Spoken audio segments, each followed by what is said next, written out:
if it's falling, things are going to tighten up. And guess what? It started falling during the tournament. It started stabilizing at about 44 degrees and slightly falling. Right. And it caused the bite to completely go upside down. And the shallow cranking bite that I had going really strong was non-existent. I did not catch a single fish cranking during the tournament. Wow, that must have been frustrating. Well, it was frustrating, but, the one thing that we always talk about, is making adjustments, fish in the moment. So that's what I did for 5-6 hours a day. All I did was make adjustments for different types of jerkbaits, fishing bluff ends, fishing deeper, steeper, rocky areas, which is where you fish in these kinds of conditions. Letting the jerkbaits sit suspended, because jerkbaits are, when that water temperature starts falling, the jerkbait is such a powerful tool. Well, it seems like the word on the street was the jerkbait. It seemed like everybody seemed to be throwing those things. The leaders were throwing jerkbaits. It didn't seem to matter what brand or company it was, but as long as they seemed to be in the right location and were throwing that jerkbait, it seemed like they were getting a few good bites. There's no doubt. That was a dominant tool for every single competitor in the top 10. And you add in the jig, and Cliff won it, dead sticking the jig, fishing it slower than I'm capable of fishing it. Right. It's very difficult to do, right? Yeah, it's very difficult. I mean, to be able to crawl that jig so slow and diligently where you can count the rocks as you're fishing it's quite, you have to have an awful lot of confidence in that pattern and the areas that you're fishing to be able to do that. But that was what he had, and that was necessary to win this classic. And with the falling water temperatures, that's what was needed. It was a jerkbait and a dead sticking jig bite that really dominated the catch. And unfortunately, for me, although I was making those adjustments and I was fishing that way, when the water temperature is cold and falling, fish don't feed very often during the day. And they spend most of the day inactive. So, you could be in the exact right areas doing the right things, but not getting any results. And and that makes it very, very challenging in the cold water. So you can fish an area that has fish in it, but if you're not there at the right moment in the day, you just won't get bit. Exactly. It's a timing deal. In cold weather, it's timing. It's my good friend Ike Anelli, who had an excellent classic. Yeah, I think great. 4th or 5th in the tournament. Yeah. And he was on a jerkbait pattern, and his starting place, he lit him up and had 17 pounds in an hour, and then he would go 5 hours without a bite. Oh, that's brutal. Yeah, right. You're doing the exact right thing, that puts 17 and a half pounds in the boat for you, and for 5 hours you can't duplicate it. So it's a challenging thing. So what I typically do in the very, very cold weather, I'll go back to areas over and over again at different points during the day to try to capitalize on the feeding. See if I can, trigger a strike and capitalize on that. And it's a challenge. And Grand Lake, I had no familiarity with. It was a new lake to me. Yep. So I didn't have those places in my back pocket that, okay, well, I know this is an area where they move in the early spring, and I'll keep revisiting it. And, it kind of left me scrambling. So I kept adjusting throughout the day. What I wound up doing is I caught all my fish dead sticking a jig, and but I never did run into the size of fish that I had found at practice. In practice, practice went well and this and that. In high insight, what would you have done differently during the tournament to maybe have capitalized on some of those fish? Nothing. That's the amazing thing. I've thought about this course. I've grilled myself a million times over. What could I have done differently? Right. And the one thing that I think I may revisit and I maybe could have done differently is I covered a lot of water.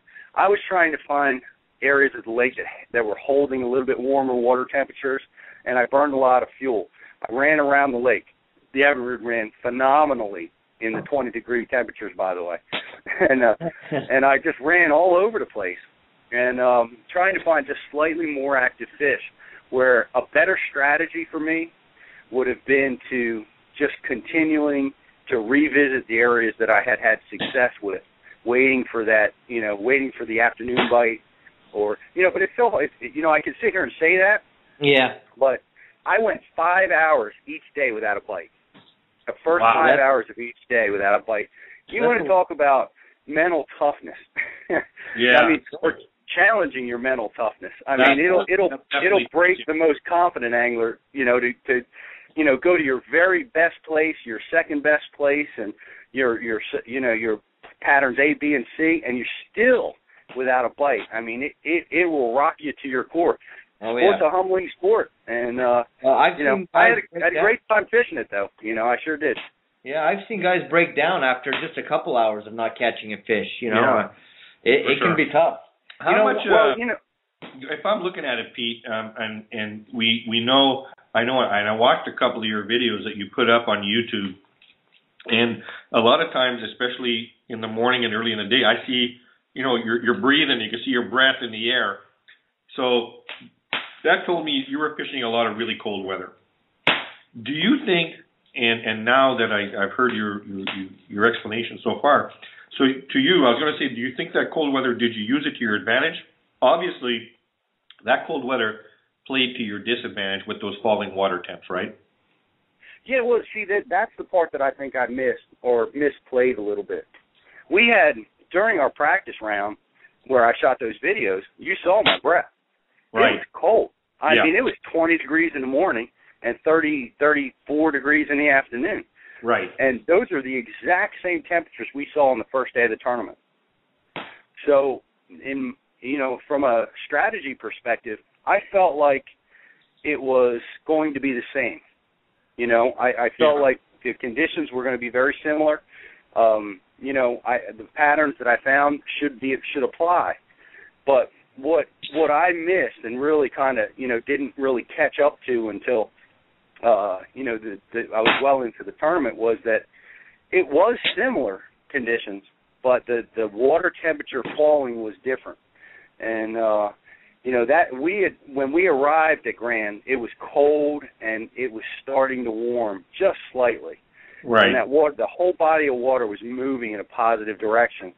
And then it turned. We had snow, we had freezing cold conditions, and it continued to fall.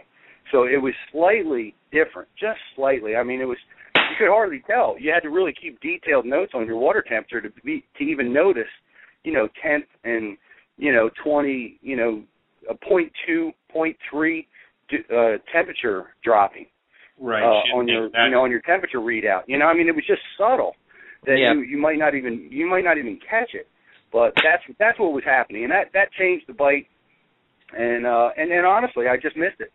I knew what to do. I made the proper adjustments, but I just could not get myself around the right caliber of fish to do well in this tournament. So it's great. It's a great learning experience. It really reinforced a lot of what I knew, and I'd sure like a do-over. Can you guys arrange it? I wish I could. Yeah. But I'd just like to backtrack just a little bit, because you said something earlier that was really, really intriguing to me. And you were talking about timing the fish and how the bite can be slow and then all of a sudden get good. Is there any way that in practice, if you're catching fish in a certain time frame from, let's say, 1 o'clock to 2 o'clock, is that something that you can bank on? Without a doubt. And this is one thing that, really helped me keep my composure, because believe me, it would have been easy for me to get spun out, after, not catching anything, but, for such a long time. But what happens in this time of year, most often the tournaments are won and lost after 12 o'clock. Okay. Right? So in my book, any fish I catch prior to that noon, 11 o'clock, 12 o'clock hours is a bonus, And I know that afternoon bite is when it's going to happen. So that's very important. And another thing that happens, and a lot of people don't realize is, no matter how cold, no matter how miserable the weather is, you're going to get a morning flurry. you're going to get that first hour of sun up that something's going to be happening. The fish are going to bite. Doesn't matter. It could be falling water temperatures, rising. It doesn't matter. You're going to get a little bit of a flurry. And, so that's something that I kept trying for. I knew that morning bite was going to happen, so I kept looking for it. And then I knew, as I progressed through the hours that, okay, well, I'm going to get my opportunities here in the afternoon. I just need to try to get myself in the right position. Right. Well, that's the key, is timing those two points where nirvana, you're going to cross that track and everything's going to click.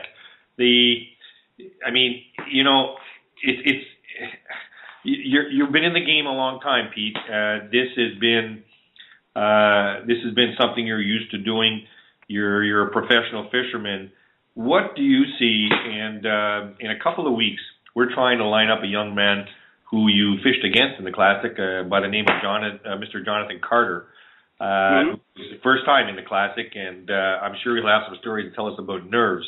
What typically is I spoke to Frankie Bellitti last week about this. What, in your opinion, is some of the mistakes the new and young guys are making when they're making it to the tournament? When they're getting that close. Yeah, when they're that close. When you get to top 10 and you're going into day 2 or day 3. Yeah. What are some of these guys doing wrong, or what could they have done differently to maybe have kept the momentum going? Right. Yeah, boy, that's a great and complicated question. And I remember as a young angler, and I'm in my office right now, and I'm looking at my, the plaques and the trophies that I have, and I can see some of the trophies where I made my breakthrough. Right. And my breakthrough for me occurred in 1999 on Lake Martin in Alabama, where I won an invitational, Bassmaster Invitational. Right. And for 4 years leading up to that, I was like Jonathan Carter. I was an aspiring pro, and Jonathan certainly has a strong skill set. He qualified to get to the Classic, had an excellent finish in the Classic. Mm-hmm. But what I was struggling with is, how do I break into the winner's circle? Because everybody that I admired and I saw in the sport that was successful, they were winning tournaments. They weren't finishing well. They were actually closing tournaments out. Right. And that was my claim to fame, is I could get a lot of top 10s, but I hadn't won yet. Mm-hmm. And when I won, the first thing I did was I sat down and I wrote down every single thought that I was having during practice, during the tournament, and after the tournament. Because I was trying to answer the question you guys just asked, how the heck did I win this thing? I don't think I didn't fish much differently than I've been fishing, Right. What separated this week from all those other weeks where I came in second and fourth and ninth and 10th and all that stuff. And there's one thing that I kind of found in common was that it's a relaxed intensity. It's a way that I describe being in the zone. Right. When you're the baseball player, but the baseball, you're at the plate and the baseball looks the size of a watermelon. Right. It's easy to hit. And what happens as a young angler is, and I was doing this, is I was trying to force it. I would give myself in the top 5 leading into the last day, and I would be like, I'm going to win this tournament, and I would try to force it. But what I figured out was that fish don't care what I think. Right. Right. So no matter how I tried to jam it down their throat, they were not responding. So what I realized is I had to let it come to me, and I developed this philosophy of like kind of a relaxed intensity. They seem like opposing things, but what it allows me to do is opens up my peripheral, and I can see, and I can think, and that's where the problems are solved, because you never win a tournament on the spot. You're always having to make adjustments, and you're always having to think on your feet.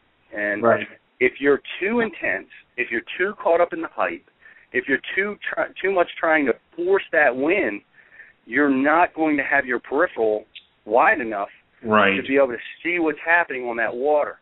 Right. So, that's the one piece of advice that, if I could give to anybody is try to find that for yourself.